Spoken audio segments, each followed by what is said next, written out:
Good morning. I'm meteorologist Dave Epstein. It's Thursday, the 5th of February. Let's get to the weather wisdom for today.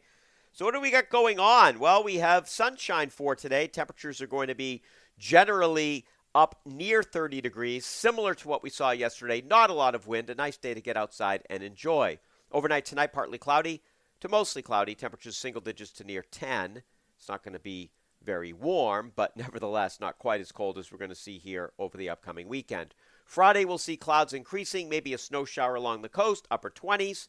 Then, as we head for Friday night, a better chance for a couple of snow showers. And same thing for Saturday, some snow in the air, coating to maybe an inch, something like that. Winds will get gusty, mid-20s up until 1 or 2 o'clock, and then falling back. It'll get colder over western areas a little bit earlier with that wind getting quite gusty. And then it's really going to be windy here Saturday night.